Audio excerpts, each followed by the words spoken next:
So hello guys, तो start करते हैं आज के इंपॉर्टेंट क्वेश्चंस की रिवीजन वाली क्लास। बहुत ही मोस्ट इंपॉर्टेंट करंट अफेयर्स के क्वेश्चन मैं आपके लिए लेकर के आया हूं, जिनका हम क्विक रिवीजन करेंगे पॉइंट टू पॉइंट। तो चलो बिना टाइम वेस्ट करे स्टार्ट करते हैं क्लास को। और हाँ, आप लोगों से एक रिक्वेस्ट रहेगी, अगर वीडियो आपको अच्छा लगता है तो प्लीज वीडियो को लाइक जरूर करा करें। बहुत से स्टूडेंट आप में से वीडियो को लाइक करना भूल जाते हैं। और प्लीज वीडियो को अपने दोस्तों के साथ में भी शेयर किया कीजिए। बस इतनी सी आपसे रिक्वेस्ट है। तो चलो स्टार्ट करते हैं। तो इस प्रश्न में पूछ रहे हैं, अभी दिसंबर को किनकी जयंती को सुशासन दिवस के रूप में मनाया जाता है? तो आंसर होगा अटल बिहारी वाजपेयी जी की। तो पहला सुशासन दिवस अगर पूछेंगे तो कब मनाया गया था? 2014 को। और अटल जी को भारत का सर्वोच्च सम्मान यानी कि भारत रत्न कब मिला था? 2015 में। एक सुशासन सप्ताह भी हम मनाते हैं, वो 19 से लेकर 25 दिसंबर तक मनाते हैं। अटल जी की बात करें तो ये बीजेपी के पहले ऐसे नेता थे जो प्रधानमंत्री बने थे। 3 बार इनका कार्यकाल रहा प्रधानमंत्री के रूप में, और सबसे कम दिनों तक के भी प्रधानमंत्री यही है। यानी कि पहली बार जब ये बने थे 1996 में, तो मात्र 13 दिन के लिए बने थे, और सबसे कम समय तक के प्रधानमंत्री यही है। और नई दिल्ली में जो इनका स्मारक है उसका नाम सदैव अटल है। और एक और पॉइंट याद रखना, हिमाचल प्रदेश में जो रोहतांग सुरंग है उसका नाम इन्हीं के नाम पे रखा गया है, अटल टनल, जिसकी लंबाई है 9.02 किलोमीटर। ये इंपॉर्टेंट पॉइंट्स रहेंगे, ध्यान में रखना। फिर बताओ, अभी किसने कला और साहित्य में यूनाइटेड अरब अमीरात का ग्रेट अरब माइंड्स अवार्ड जीता? तो आंसर होगा वासिनी लॉरेट्स ने। तो अल्जीरियाई प्रोफेसर है वासिनी लॉरेट्स, जिन्होंने भी साहित्य और कला के क्षेत्र में यूनाइटेड अरब अमीरात का ये ग्रेट अरब माइंड्स अवार्ड जीता है। याद रखना, इस अवार्ड को अरब नोबल के नाम से भी जाना जाता है। बाकी ऑप्शन में आप जाना चाहोगे तो दीनानाथ राजपूत दूसरा रोहिणी नैयर पुरस्कार मिला था। सफीना हुसैन की बात करें, शिक्षा के लिए प्रतिष्ठित वाइस पुरस्कार जीता था। और अब्दुल्ला मायर की बात करेंगे तो United nation human right council का नॉनसेन शरणार्थी पुरस्कार 2023 इनको मिला था। फिर अगला प्रश्न है, अभी प्रथम दिव्यांग खेल पुरस्कारों में सर्वश्रेष्ठ महिला एथलीट का पुरस्कार किसने जीता? तो आंसर होगा शीतल देवी ने। प्रश्न इंपॉर्टेंट है, क्यों? क्योंकि देश में पहली बार विशेष रूप से दिव्यांग एथलीटों के लिए दिव्यांग खेल पुरस्कारों की भी घोषणा की गई, जिसमें सर्वश्रेष्ठ महिला एथलीट चुना गया शीतल देवी को।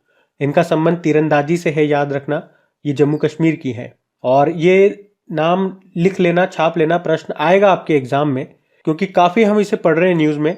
अभी जैसे 2023 का अर्जुन पुरस्कार के लिए इनको चुना गया, यहाँ प्रश्न आ सकता है। अभी सर्वश्रेष्ठ युवा एथलीट 2023 के रूप में इनको चुना गया था, तब भी आपने पढ़ा था, तो इंपॉर्टेंट नाम है ये। वहीं सर्वश्रेष्ठ पुरुष एथलीट के रूप में किसे चुना गया? सुमित अंतिल को। इनका संबंध भाला फेंक से है। और भी मैं आपको बता दूं तो life time achievement award Murlikant Petkar को मिला, तिराक है ये। सर्वश्रेष्ठ कोच का पुरस्कार मिला गौरव खन्ना को, पैरा बैडमिंटन कोच है ये। सर्वश्रेष्ठ अकादमी का पुरस्कार ये गौरव खन्ना की बैडमिंटन अकेडमी है, एक्सेलिया बैडमिंटन अकेडमी, उसे मिला। और major Dhyanchand team of the year पुरस्कार मिला भारतीय ब्लाइंड शतरंज टीम को। और ध्यानचंद जी से याद आएगा, मेजर ध्यानचंद खेल रत्न पुरस्कार 2023 का किसे मिला?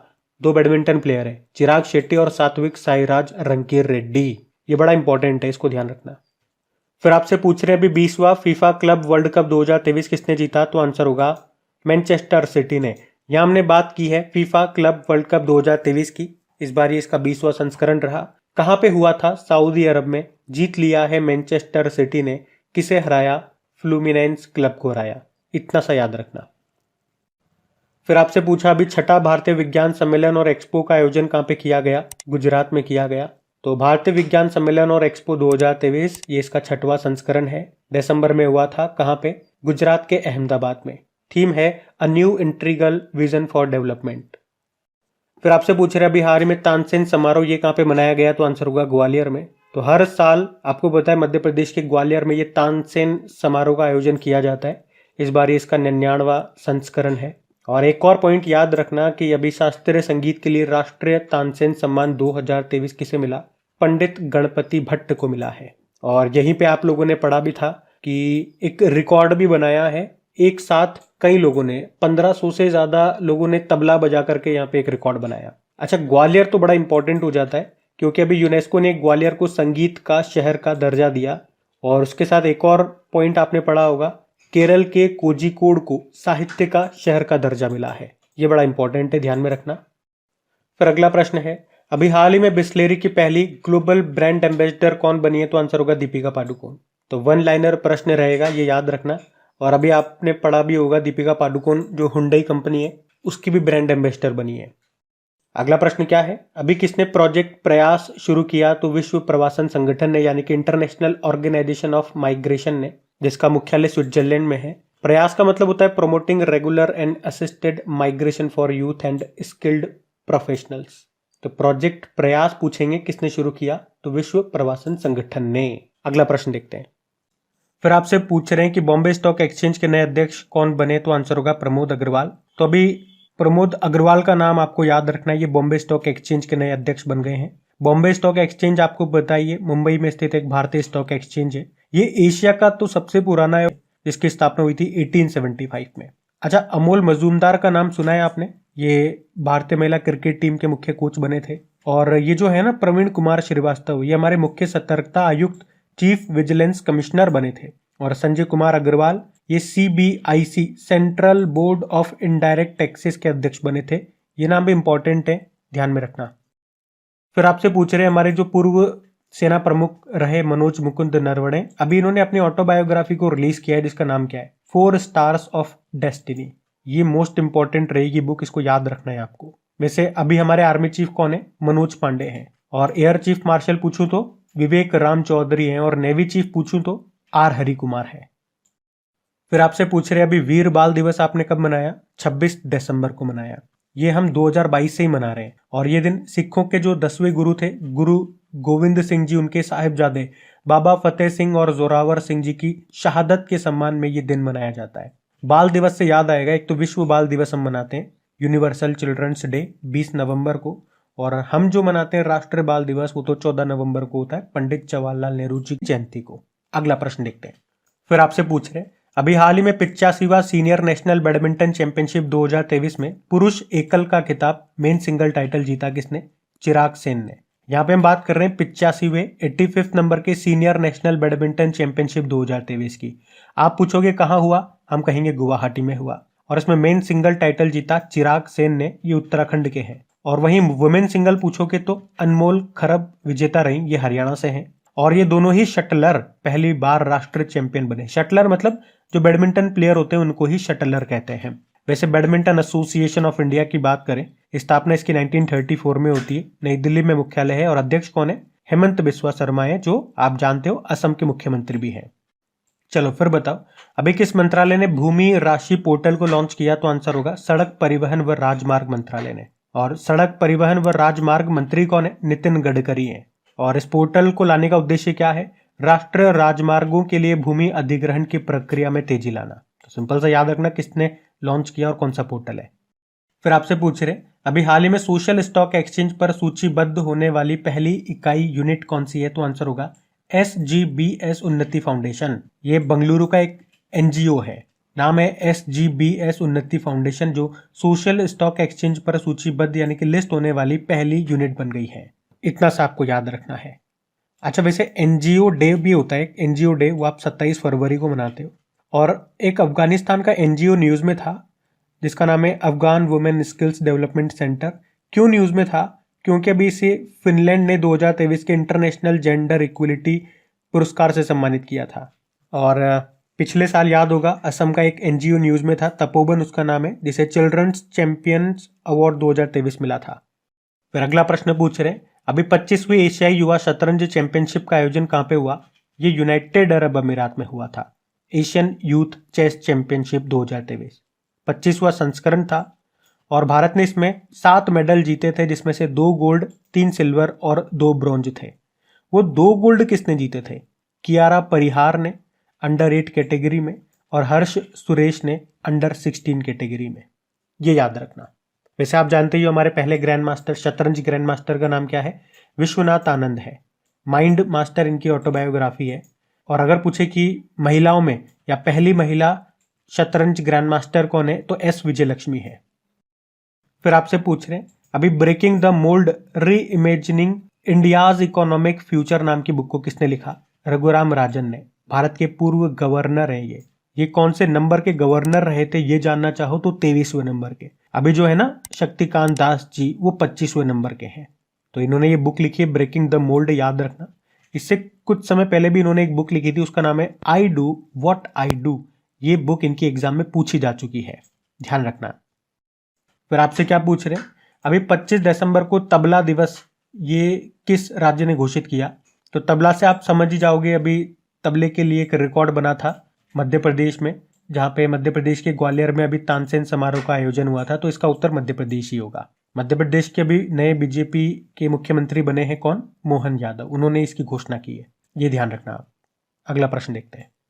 फिर आपसे पूछ रहे हैं अभी महामारी की तैयारी का अंतर्राष्ट्रीय दिवस कब मनाया?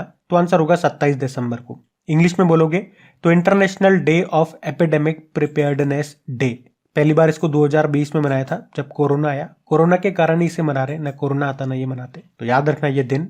अच्छा, हेल्थ से संबंधित कुछ डेज भी मैंने आपको रिवाइज करवाए हैं, वो आप जरूर देखें, ये इंपॉर्टेंट है। क्योंकि एक वर्ल्ड हेल्थ डे आपको याद है 7 अप्रैल को होता है, वर्ल्ड कैंसर डे 4 फरवरी को होता है, वर्ल्ड टीबी डे 24 मार्च को होता है, एक वर्ल्ड होम्योपैथी डे भी होता है 10 अप्रैल को, वर्ल्ड मलेरिया डे 25 अप्रैल हो गया, और वर्ल्ड रेबीज डे होता है 28 सितंबर को, वर्ल्ड डायबिटीज डे 14 नवंबर, और एक वर्ल्ड एड्स डे होता है 1 दिसंबर। वैसे तो और भी होते हैं, लेकिन ये बिल्कुल सेलेक्टेड है, मोस्ट इंपॉर्टेंट है, जिसे कहते हैं दूध की थरी है, मक्खन है ये, तो ध्यान रखना है इनको। फिर अगला प्रश्न पूछ रहे हैं अभी फोर्ब्स की, world's highest paid female athlete 2023 की सूची में पहले स्थान पर कौन है? तो ईगा स्विटेक है। मतलब सबसे ज्यादा कमाई करने वाली महिला एथलीट की ये सूची आई है, और इसमें सबसे ऊपर कौन है? टॉप पर है ईगा स्विटेक। अब ईगा स्विटेक से 2 प्रश्न बनेंगे, इनका संबंध किस खेल से और ये किस देश की रहने वाली है? तो आप जानते हो ये टेनिस प्लेयर है, ये पोलैंड की रहने वाली है। आपको याद होगा अभी 2023 का जो 4 ग्रैंड स्लैम होते हैं उसमें से एक इन्होंने जीता था, फ्रेंच ओपन का वुमेन सिंगल टाइटल, और इन्फोसिस की ये ग्लोबल एम्बेसडर बनाई गई थी, ये भी याद रखना, राफेल नडाल के साथ, जो कि खुद स्पेन से हैं। और अभी टेनिस रैंकिंग आई थी, उसमें महिलाओं के रैंकिंग में ये टॉप पे रही, तो पुरुषों में नोवाक जोकोविच टॉप पे थे, जो कि सर्बिया के टेनिस प्लेयर हैं। तो इन कारण से इनका नाम न्यूज़ में था, मैंने आपको इसलिए बताया ताकि आपको याद रहे कि इनका नाम अभी कितना न्यूज़ में है। तो जो नाम जितना ज़्यादा न्यूज़ में होगा उसकी प्रोबेबिलिटी ज़्यादा होगी कि वो एग्जाम में पूछा जाए। अच्छा, यहीं पे अगर भारतीयों की बात करें, इस लिस्ट में कौन भारतीय है, तो इस लिस्ट में एकमात्र भारतीय खिलाड़ी हैं, वो है पीवी सिंधु, और इस लिस्ट में वो 16वें नंबर पर है। और किसके साथ इन्होंने अपना स्थान साझा किया, यानी कि 16वें नंबर पे 2 खिलाड़ी हैं, एक तो ये पीवी सिंधु जो कि हमारी बैडमिंटन प्लेयर है, और इनके साथ ही सिमोना बाइल्स जो कि अमेरिका के जिम्नास्टिक है, वो भी 16वें स्थान पर रखी गई है, तो ध्यान रखना ये। फिर आपसे पूछ रहे आईएनएस इंफाल नौसेना में शामिल कर लिया गया, इसका निर्माण किसने किया? Mazagon dock ship builders limited Mumbai ने। और याद रखना प्रोजेक्ट 15B के तहत ये 4 स्वदेशी युद्धपोत बनने थे, उनमें से ये 3रे नंबर का है आईएनएस इंफाल, जिसका निर्माण किया Mazagon dock ship builders limited Mumbai ने। और इसमें से पहले नंबर का कौन सा था? आईएनएस विशाखापत्तनम था, ये 3रा है आईएनएस इंफाल। अब आप कहोगे कि दूसरा वाला और चौथा वाला कौन सा होना है, तो मैं आपको चारों बता देता हूँ। पहला आईएनएस विशाखापत्तनम हो गया, दूसरा आईएनएस मोरमुगांव था, तीसरा ये आईएनएस इंफाल हो गया, और चौथा होगा आईएनएस सूरत, ये ध्यान रखना। फिर बताओ, हाल ही में नासा ने आईबीएम के साथ मिलकर के एक एआई टूल लॉन्च किया है, जिसका नाम क्या है? watsonx.ai। ये क्या है? ये एक आर्टिफिशियल इंटेलिजेंस टूल है जिसे नासा और आईबीएम ने मिलकर के तैयार किया है। क्या काम करेगा ये? सिंपल सा बोलूं तो पर्यावरण से संबंधित भविष्यवाणियां करेगा ये। आईबीएम की बात करें, इंटरनेशनल बिजनेस मशीन इसको बोलते हैं, स्थापना होती है 1911 में। एक बार एग्जाम में प्रश्न पूछा गया था कि बिग ब्लू ये किसका निकनेम है? आईबीएम का ही है। हेडक्वार्टर इसका न्यूयॉर्क में है, सीईओ अरविंद कृष्णा है। नासा आप जानते ही हो, अमेरिका की स्पेस एजेंसी है, और स्थापना होती 1958 में, हेडक्वार्टर वॉशिंगटन डीसी में है, और इसके प्रशासक एडमिनिस्ट्रेटर है बिल नेल्सन, ये ध्यान रखना। फिर आपसे पूछ रहे हैं भारत का पहला एआई शहर ये कौन सा बनाया जाएगा? तो लखनऊ आंसर होगा। तो उत्तर प्रदेश के लखनऊ में देश का पहला आर्टिफिशियल इंटेलिजेंस शहर बनाया जाएगा, ये सीधा सा आप याद रखें। लखनऊ किस नदी के किनारे स्थित है? गोमती नदी के किनारे। हमारे जो रक्षा मंत्री हैं राजनाथ सिंह, उनका निर्वाचन क्षेत्र कॉन्स्टिट्यूएंसी भी यही है।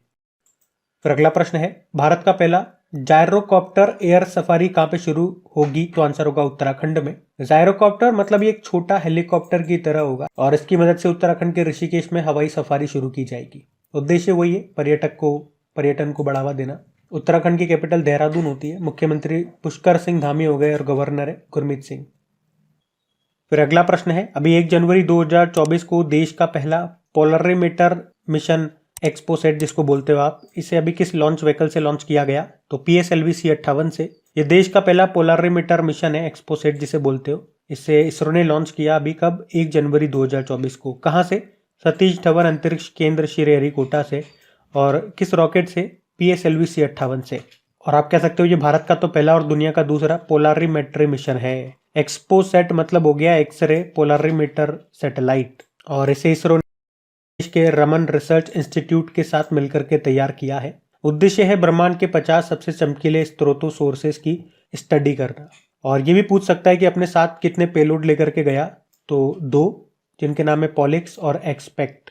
इसरो के बारे में आप जानते ही, स्थापना होती है 15 अगस्त 1969, हेडक्वार्टर बंगलुरु में है और अध्यक्ष हैं एस सोमनाथ, 10वें नंबर के हैं, ध्यान रखना ये। तो इस प्रश्न में आपसे पूछ रहे अभी हाल ही में आईसीसी का ग्लोबल क्रिकेट पार्टनर कौन बना, तो आंसर होगा कोका कोला। तो याद रखना आईसीसी का ग्लोबल पार्टनर बन गया कोका कोला। अभी तक भी यही था 2019 से लेकर 2023 तक, और अब 2023 से लेकर 2031 तक भी यही रहेगा। तो आप कह सकते हो कोका कोला ये आईसीसी के साथ सबसे लंबे समय तक जुड़ने वाला ब्रांड बन गया। तो गाइज ये थी आज की हमारी रिवीजन वाली क्लास। उम्मीद करूंगा आपको पसंद आई होगी। बताना कैसी लगी और आपका स्कोर क्या रहा, अगर आपने स्कोर निकाला तो कितने प्रश्न राइट गए, कितने गलत गए। और एक सीधी सच्ची सी बात कहूंगा, बिना बातों को घुमाए, अगर वीडियो से आपको हेल्प मिलती है तो प्लीज इस वीडियो को, और मुझे भी आपकी हेल्प की जरूरत है, प्लीज वीडियोस को शेयर जरूर कीजिए, अपने दोस्तों के साथ में कीजिए, या अगर कोई स्टडी ग्रुप से आप जुड़े हुए हैं तो वहां पे इस वीडियो को एक बार शेयर जरूर कीजिए। इतना आप कर सकते हैं, इसलिए मैं आपको बोल रहा हूँ। अक्टूबर के बाद आप मुझसे बोलते थे कि रिवीजन वाली वीडियो स्टार्ट कीजिए, मैं नहीं कर पाया। मैंने आपको कारण भी बताया था क्या दिक्कत हो गई थी मेरे साथ। तो अगर मैं कर सकता तो मैं जरूर करता। तो मैं आपको वही काम के लिए बोल रहा हूँ जो आप कर सकते हो, क्योंकि इन वीडियोस को अगर रेस्पॉन्स मिलेगा तो मुझे भी इन्हें बनाने में मजा आएगा। लेकिन अगर रेस्पॉन्स नहीं मिलेगा तो फिर मैं इनको क्यों बनाऊंगा, आप ही बताओ। मैं अपनी दूसरी चीजों का टाइम कट कर करके यहाँ पे दे रहा हूँ, मेरे पास टाइम नहीं है फिर भी। तो अब आपकी ये जिम्मेदारी बनती है कम से कम अपने लोगों तक तो इसको पहुंचाओ। उम्मीद करूंगा वीडियो को तो आपने लाइक कर ही दिया होगा, और आप मुझे निराश नहीं करेंगे, इसे शेयर डेली करेंगे। बस आज के लिए काफी है। Thank you.